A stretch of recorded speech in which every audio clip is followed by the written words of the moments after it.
안녕하십니까. 원주권 뉴스입니다. 행정안전부가 국세, 지방세 통합 민원실 확대 계획을 발표하면서 도내에서는 원주시와 횡성군이 대상지에 포함됐습니다. 원주시는 원주세무서와 통합 민원실 설치 운영을 위한 업무 협약을 체결하고 다음 달 말부터 본격적인 운영에 들어갈 계획이라고 밝혔습니다. 정부의 확대 방침으로 원주와 횡성을 비롯해 전국 15개 지자체에 추가로 설치되며 국세와 지방세 관련 민원을 한 곳에서 처리할 수 있어 민원 불편이 줄어들 전망입니다. 최근 노로바이러스 검출이 증가해 노로바이러스 감염증에 대한 주의가 필요합니다. 강원도 보건환경연구원에 따르면 지난 8월과 9월에 거의 검출되지 않았던 노로바이러스가 지난달 0.9%, 이달 15일 현재 2.2%로 증가하고 있습니다. 노로바이러스에 감염되면 하루 이틀 안에 구토와 설사 등 감기 증상이 오다 저절로 회복되는 경우가 많습니다. 하지만 영아와 노인, 임산부는 증상이 지속되면서 합병증이 올 위험성이 있습니다. 노로바이러스 예방을 위해서는 손 씻기, 음식 익혀 먹기, 물 끓여 먹기 등 위생 관리가 중요합니다. 내년 3월 원주 기업도 시내에 개교할 섬강중학교의 학급 편성을 위한 전입생 파악 조사가 실시됩니다. 원주교육지원청은 섬강중학교가 기존 신설중학교와는 달리 신입생 외에도 2, 3학년이 함께 구성되는 완성학급 형태로 개교할 예정이라며 전학 의사가 있는 학생을 파악하고 있습니다. 신입생의 경우도 현재 기업도시에 거주하거나 내년에 기업도시로 이사할 계획이 있는 학생은 증빙 서류만 내면 섬강중학교로 선배정됩니다. 한편 2020학년도 중학교 입학 원서 접수는 오는 29일에 마감하며 컴퓨터 추첨 배정은 내년 1월 9일에 실시합니다. 국가생물종 목록에 등재되지 않은 국내 미기록 곤충 10개 종이 오대산 국립공원에서 발견됐습니다. 국립공원 측의 신규 생물종 조사 결과 두눈 무늬 밑 빠진 벌레, 참무늬 밑 빠진 벌레, 꼬마 얼룩 밑 빠진 벌레 등 국내에 기록되지 않은 10개 종이 발견됐습니다.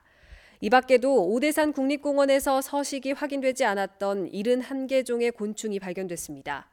오대산 국립공원은 이번에 새로 발견된 미기록종을 국내외 학술지에 발표하고 국가생물종 목록에 정식으로 등재할 계획이라고 밝혔습니다.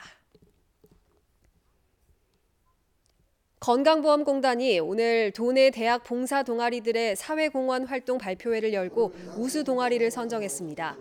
원주와 춘천, 강릉 등 8개 대학에서 모두 10개 동아리가 참가해 지역사회에 봉사해온 결과를 발표하고 이 가운데 최우수상 1팀 등 모두 5팀을 선정해 상금과 상패를 전달했습니다. 이번 발표회는 대학생들이 지역에 필요한 맞춤형 사회공헌 활동을 하는 것을 지원하기 위해 마련됐습니다. 목재를 활용한 다양한 체험을 할 수 있는 목재 문화체험장이 평창에 조성됩니다. 평창구는 평창읍 노람뜰 일원에 도비 등 52억 원의 사업비를 투입해 전시관과 목재 놀이터, 숲속의 집, 야외 체험시설 등으로 구성된 체험장 조성 사업에 착수했습니다. 2024년까지 사업을 모두 마무리하고 인근 산림욕장과 연계해 숲 치유 힐링 단지로 특화해 나간다는 구상입니다. 원주 기업도시에 위치한 롯데캐슬 더 퍼스트 2차 아파트가 원주의 제3호 금연 아파트로 지정됐습니다. 원주 롯데캐슬 2차 아파트는 입주를 마친 1116세대의 50%가 넘는 559세대의 동의를 얻어 금연 아파트로 지정됐으며 앞으로 복도와 계단, 지하 주차장과 엘리베이터 등에서 흡연 행위가 금지됩니다. 원주시 보건소는 금연 실천을 위한 표지판과 스티커, 현수막 등을 지원하며 주민 실천을 위한 건강 증진 프로그램도 추진할 방침입니다. 원주시 일산동의 한 아파트 시공사가 지체 보상금을 6개월 넘게 지급하지 않아 입주민들이 반발하고 있습니다. 입주민들은 공급 계약서상의 입주일보다 실제 입주가 47일이나 늦어졌지만 시공사가 반년이 지나도록 지체 보상금을 지급하지 않고 있다며 법적 대응에 나서겠다고 밝혔습니다. 이에 대해 시공사 측은 폭염 등 불가피한 공사 지연 사유가 있었고 중도금도 무이자로 대출해준 만큼 지체 보상금을 계약서대로 줄 수는 없고 절반만 주겠다는 입장입니다. 뉴스를 마칩니다. 고맙습니다.